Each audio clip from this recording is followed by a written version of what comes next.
All right.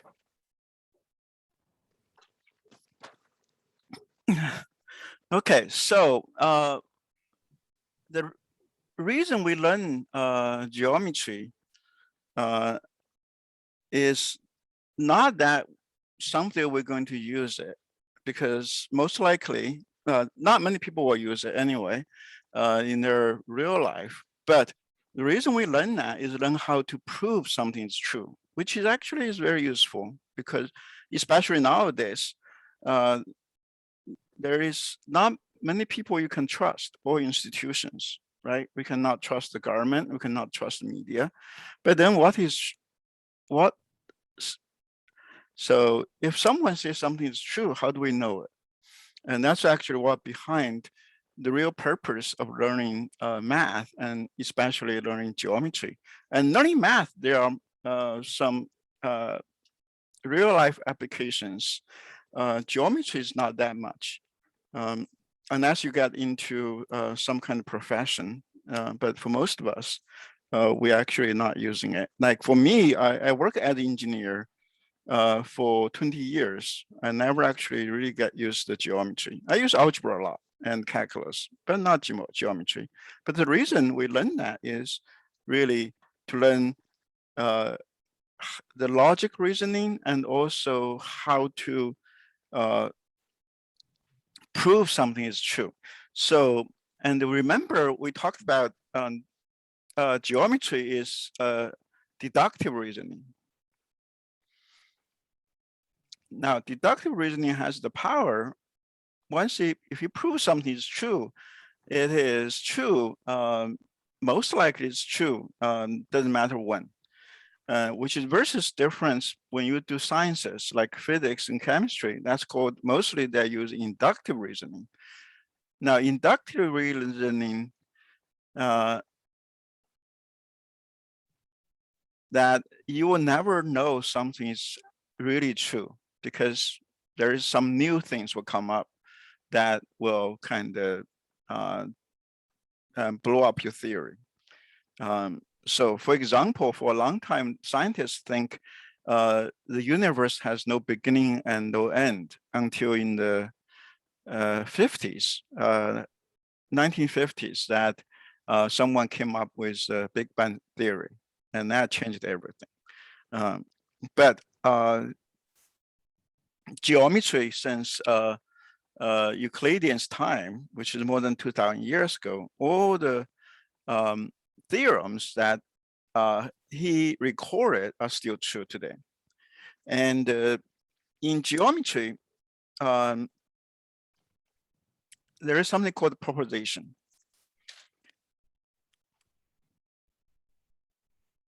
Proposition, which means it's a true statement. That means if this, then that is true. Now, once we prove it, it becomes a theorem. Theorem is a proposition that is proven. Okay, so that's where when you read old geometry textbooks, you'll see that propositions and theorems. So last time we learned about the first proposition, which is our first theorem is side angle side.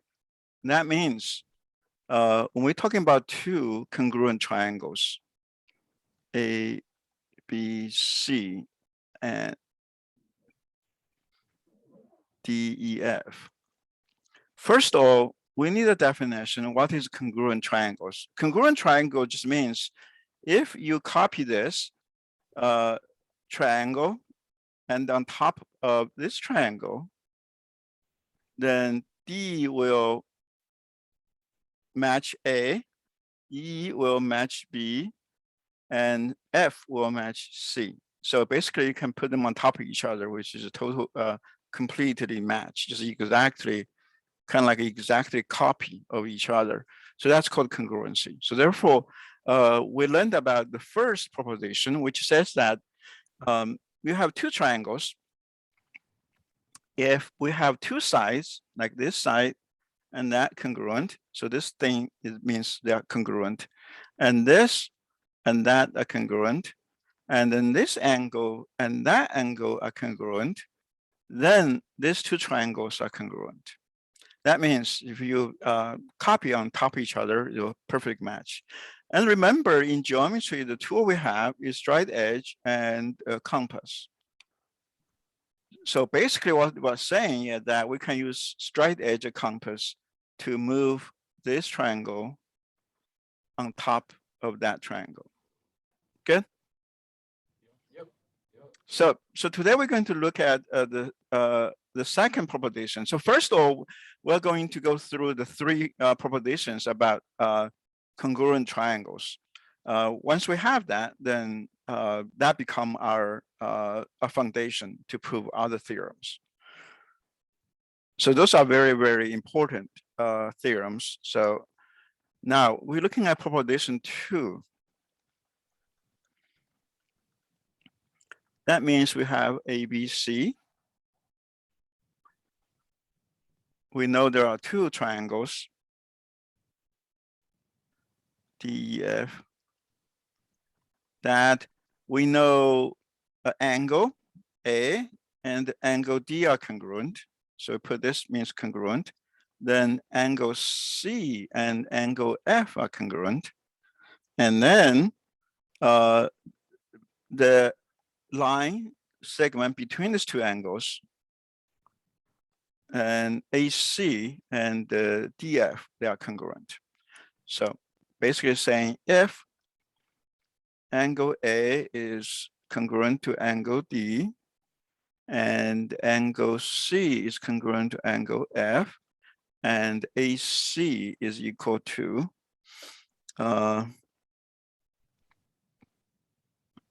DF, then the two triangles ABC and DEF are congruent. The way we write that is something like that, means a congruency. So now we're going to prove that that's indeed the case. And the way we prove that, remember, is we need, it's kind of two columns. One column is a statement, and the second column are reasons. So I can just repeat that. We have A, B, C, and D, E, F. We know this is congruent, and this are congruent, and this congruent. So we're going to prove that. Okay. So this column is the statement. And this column is the reasons why we think that's true. So first thing that is, we can put DEF on top of ABC, okay?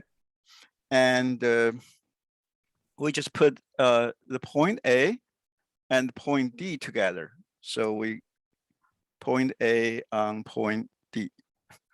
So trying to put this together. And then we know that point A can go to point D. Then we put the line AC on DF. So we can do that. This is something like we know that we can copy this. We can do the copy. That's something we can revisit a little bit later. We can copy the shapes. They call the figures. So we definitely can copy this point to that point, and then we can copy this line on that line. So far, we haven't talking about the points C and F and B and E. That's something we're going to need to prove. So the first thing we do, this is the first statement. Second statement, yeah, you can stop me anytime that you want. Okay, just let me know so I can explain maybe in a different way. But it's going to take some use to follow this step-by-step reasoning. And that's what we need to learn, is when we're trying to figure out something is true, we cannot say, I feel like it's true. We have to say, okay, here is my reason, step by step. So what we know that the point B, sorry, the point C will fall on point F. The reason for that is because we know AC is congruent to DF, and that's given, we say by hypothesis. So all the statement, the conditions are put on here. This statement is called hypothesis. Is always a if then statement. If this happens, then this happens. Okay, so that's just by hypothesis. We know that's true. Then, because that we know the line AB will fall on DE. So AB on DE, and that is also given because A is congruent to D. Same thing by hypothesis. And fourth, we can say that BC will fall on EF. And the reason for that is we know angle C is equal to angle F.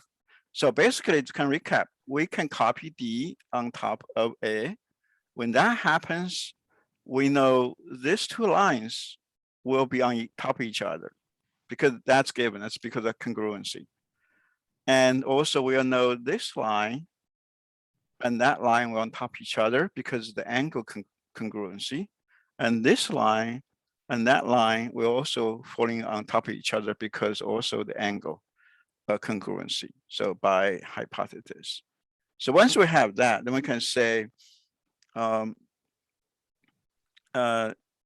this, we use this dot like triangle, we said therefore, so those are the if, and therefore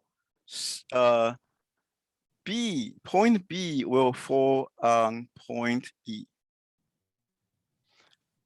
Okay, now the reason for that is we have two lines.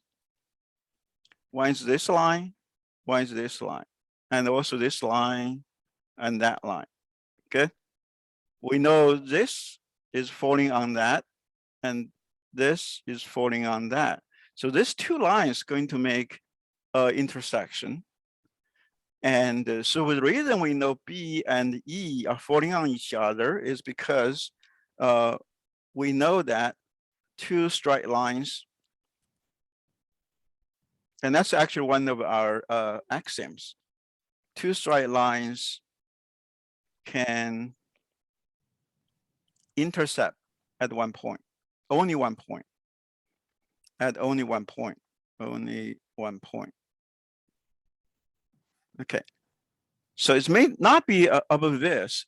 Obvious here is you have to kind of go back and think a little bit and follow the steps. So first one, we put D on top of A. So we're trying to copy this triangle on top of that. And based on what we know, hypothesis, we know that this line will fall on that line. And we know this line will fall on, I don't know if you can see that clearly. Let me maybe change the color a little bit. Okay. So we know this line and that line will falling on each other. We just don't know whether or not B and E are on the same point. And then we're going to have this line. Oh, it's not clear here. We use black. This line and will fall on this line. So now you can have two lines. Now, when you have two lines which are on top of each other, and those two lines are going to intercept, and they're going to intersect exactly at the same point. So that's why we say B on E. So you can think about like, this is called triangulation. You're going to have one point. So you can shoot a light beam this way, and you shoot light beam this way. They're going to intersect only at one point. And that's how actually they can pinpoint your location. It's called triangulation. And because that's exactly the point, then we know B and B on E. So therefore, now we go A is on D, C is on F, and B is on E. So therefore, all 3 points are corresponding on top of each other. So therefore, by definition, that is that. So the last one. So statement 6 is that these 2 angles, A, B, C, are congruent to angles D, E, F. Good. Okay, so at the first, you're probably not quite used to it, but that's why we doing those exercises and learn this, and that will become a skill. Once we're done with geometry, that you'll be able to actually break things down like step by step. Then you can say, okay, this is true, therefore this is true. And because this is true, then this is true. And because this is true, then this is true. This is what we call by another word call it is logic, right? We have to think logically, because if we just go by our feelings, then there are many things are not true, but we feel like it is true.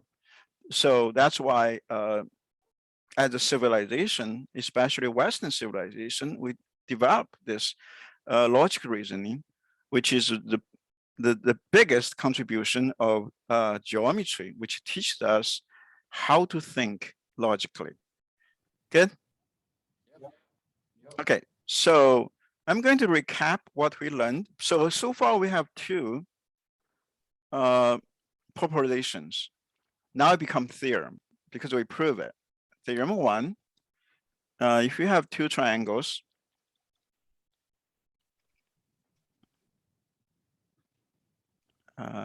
DEF. Theorem 1 says that if we have one side congruent and another side congruent, and also the angle in between are congruent, therefore the 2 triangles are congruent. And this theorem is sometimes we call it side angle side. There's 2 different ways of writing it. One is like this, another one is use capital, side angle side. It's a different way of writing the same theorem. It's called side angle side theorem. So we have that. And then theorem 2 is we got 2 triangles. Still A, B, C, D, E, F. Then we have this angle and this angle congruent, and this angle and that angle congruent. And also the side is congruent. And therefore, these 2 triangles are congruent. A, B, C are congruent to D, E, F. And this is called angle side angle theorem, or angle side angle theorem. Good? Okay, so lastly, I want to show you how to apply the 2 triangles we learned to prove a new triangle, a new theorem. So that's called proposition 3. Proposition 3. And this actually you probably are already familiar. It's talking about isosceles triangles. So basically this says, first of all, the definition of isosceles triangle is that the 2 sides are congruent. And that's the definition. So the theorem says that for isosceles triangle,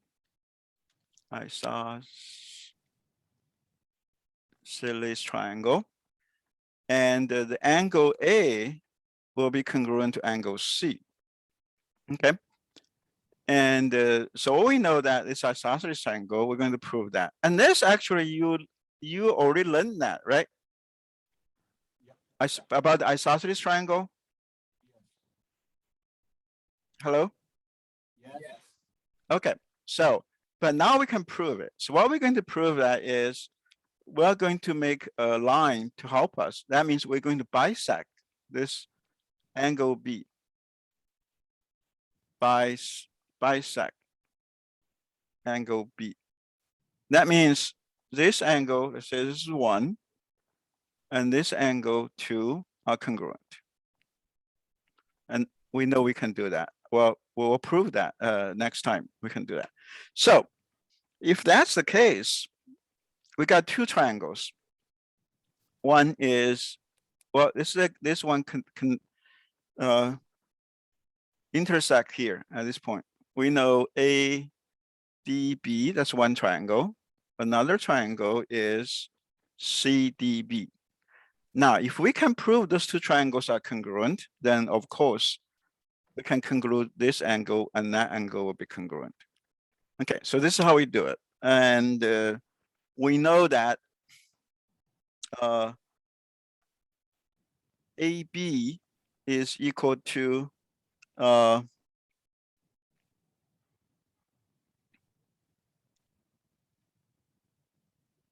AB is equal to CB. That's by definition. We call by hypothesis. That's given. This is the definition basically is what is an isosceles triangle is defined as a triangle with 2 legs, 2 sides are congruent. So that's hypothesis. HP.